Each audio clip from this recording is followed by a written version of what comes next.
Hi viewers, welcome to my channel. இன்றைக்கி நம்ம ரொம்ப ஹெல்த்தியான ஒரு ஸ்நாக்கோ பிரேக்ஃபாஸ்ட் ஐட்டமோ பார்க்க போகிறோம். ஈவினிங் டிஃபனோ ஆர் பிரேக்ஃபாஸ்ட் ஐட்டமோ பார்க்க போகிறோம். இது என்னென்னா கோதுமை ரவை அல்லது ப்ரோக்கன் வீட் அதோட உப்புமா பண்ண போகிறோம். இது ஆசிச்சே ஹெல்த்தியே பிகாஸ் நீங்கள் ஈவன் வாக் பண்ண முடியல, ஈவன் பேஷண்ட்ஸ் அவெல்லாம் கூட இதை சாப்பிடலாம் ஈஸியாக. ஏன்னா இப்போ ஈவன் வித்தவுட் எக்ஸசைஸ் இது ஈஸியாக டைஜஸ்ட் ஆகிடும். அதனால் இது ரொம்ப நல்ல நியூட்ரிஷியஸான ஹெல்த்தியான ஃபுட் இது. மோரோவர் இது இன்னும் நியூட்ரிஷியஸ் ஆக்கிறதுக்கு நம்ம இதில் வெஜிடபிள்ஸ் சேர்க்க போகிறோம். இதில் என்னென்னா வெங்காயம், கேப்சிகம் நான் எடுத்துட்டுருக்கேன் சின்னதாக ஒன்று, கேரட் சின்னதாக ஒன்று கட் பண்ணி எடுத்துட்டுருக்கேன், கொத்தமல்லி, பச்சை மிளகா ஒரு பச்சை மிளகா, 1.5 பச்சை மிளகா சின்னதாக இருந்தது, அதனால் 1.5 பச்சை மிளகா எடுத்துட்டுருக்கேன். இது எப்படி பண்ணுறதுங்கிறது இப்போ பார்ப்போம். அடுப்பில் ஒரு கடாய் வச்சுட்டுருக்கேன். இதில் நான் ஒரு 1.5 டீஸ்பூன் எண்ணெய் விட்டுருக்கேன். உங்களுக்கு வேணுன்னா நீங்கள் கீழே கூட பண்ணலாங்க.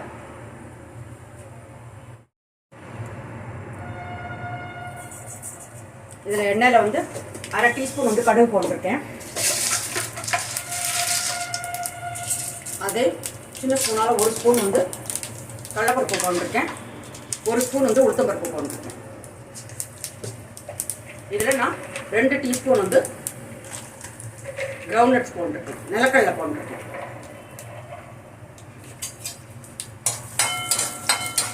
இதெல்லாம் நல்லா சவக்காக வறுபட்டோம்.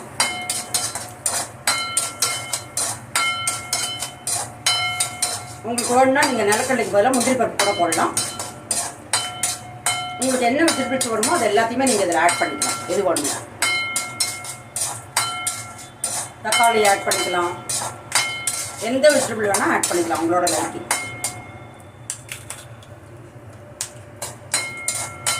எல்லாம் வறுபட்டுருத்தோ.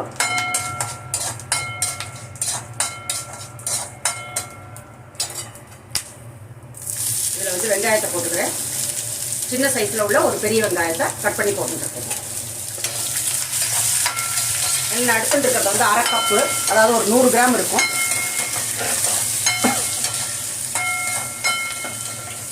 வெங்காயம் கொஞ்சம் வதங்கட்டும்.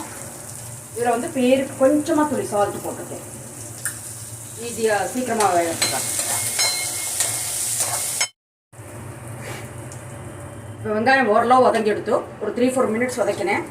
இதில் இஞ்சியை போட்டுட்டு பச்சை மிளகாயை போட்டுருக்கேன். இப்போ நம்ம கேரட்டை போட்டுருவோம். நீங்கள் பொடியாக நறுக்கினா எல்லாமே சீக்கிரம் வந்துடுவோங்க. உங்களுக்கு எப்படி பிடிக்கிறதோ அப்படி நல்லா க்ரன்ச்சியாக வச்சுட்டா நல்லாயிருக்கும் பொதுவாக அந்த வெஜிடபிள்ஸ்லாம். அதனால் அப்படி வைக்கிறதா வைக்கலாம், இல்லை நல்லா வேக வைக்கணும்னா வேக வைக்கலாம்.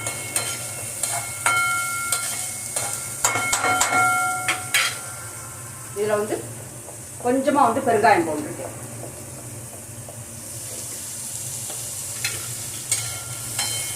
இது ஒரு 3-4 மினிட்ஸ் நல்லா வதங்கட்டும். உங்களுக்கு வேணும்னா நீங்கள் இதை ஈவன் லிட்டை போட்டு மூடி வச்சும் வதக்கலாம்.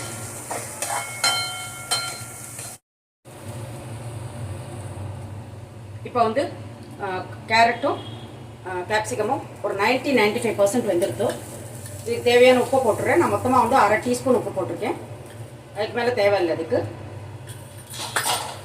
கொஞ்சமாக கொத்தமல்லி போட்டேன், கொத்தமல்லி இலை போட்டேன். இப்போ பொதுவாக இதுக்கு தண்ணி 1:2ங்கிறது சரியாக இருக்கும். இந்த கப்பால் தான் நான் இந்த டம்ளரால் தான் 1/2 கப் எடுத்துட்டுருக்கேன். அதனால் இதால் 2 1/2 கப் விட்டுருவேன்.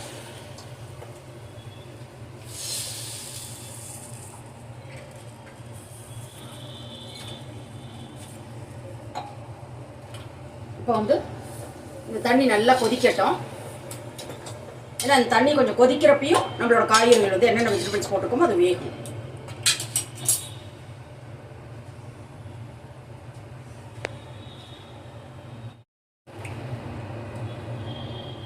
தண்ணி இப்போ 4 பக்கமும் நல்லா கொதிக்க ஆரம்பிச்சுடுத்து.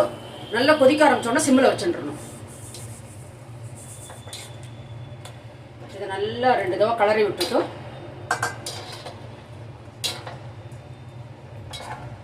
இதை நல்லா மூடி வச்சுட்டோன்னா, தண்ணி வத்துற வரைக்கும் மூடி வச்சுட்டோன்னா வெந்துடும்.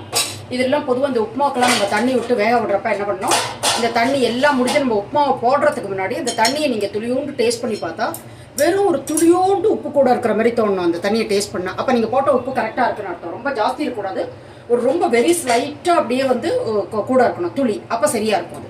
இப்போ நான் அதை வந்து மூடி வச்சுடுறேன். தண்ணி நல்லா வத்தட்டும். நல்லா உங்களுக்கு வேணும்னா ஒரு தடவை செக் பண்ணி பார்த்துக்கலாம். அதை வத்தினோன்னா நம்ம வந்து எடுத்தோன்னா சரியாக இருக்கும், நல்லா வெந்திருக்கும் கரெக்டாக. இப்போ வந்து நான் இந்த தண்ணி உங்களுக்கு காமிச்சேன் இல்லையா, அப்போலேருந்து இப்போ வரைக்கும் 4 மினிட்ஸ் ஆயிருக்கு. நான் ஒரு 2 தடவை ஜஸ்ட் திறந்து அதை ஒரு தடவை கலரி விட்டேன்.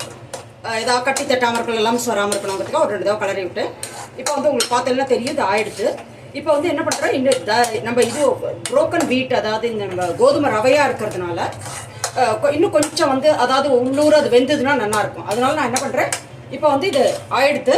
இதை வந்து அப்படியே மூடி வைக்கிறேன் ஒரு 5 to 7 நிமிஷம், இல்லை ஈவன் 10 மினிட்ஸ் நீங்கள் அப்படியே மூடி வச்சுட்டு அதுக்கப்புறம் இதை எடுத்து சர்வ் பண்ணால் நமக்கு சரியாக இருக்கும். நல்லா வெந்திருக்கும், நல்லா சாஃப்டாக நல்லா ஆயிருக்கும். அதனால் இதை கொஞ்சம் மூடி வச்சுட்டு நம்ம அதுக்கப்புறம் எடுக்கலாம். ஒரு 7 to 10 மினிட்ஸ் வந்து இதை மூடி வைக்கிறோம். இப்போ 7 to 8 மினிட்ஸ் மூடி வச்சுருந்தேன். உங்களுக்கு பார்த்தா தெரியும் இப்பயும் நல்ல சூடு இருக்குது. உங்களுக்கு இது துணி ஆறினோடனே நல்லா உதிராக இருக்கும்.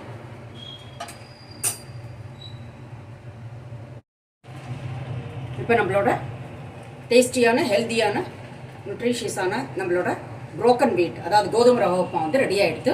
இது பண்ணுறது ஈஸி அண்ட் ஈவன் வந்து சின்ன குழந்தைலேருந்து நீங்கள் எல்லாருக்கும் கொடுக்கலாம், ஈஸிலி டைஜஸ்டபிள். இதை கட்டாயம் பண்ணி பாருங்க. அப்படி இந்த ரெசிபி உங்களுக்கு யூஸ்ஃபுல்லாக இருந்தால் சேனலை லைக் பண்ணி ஷேர் பண்ணி சப்ஸ்கிரைப் பண்ணுங்க. மீண்டும் ஒரு நல்ல ரெசிபியோடு நான் உங்களை மீட் பண்ணுறேன். Until then take care. Thank you.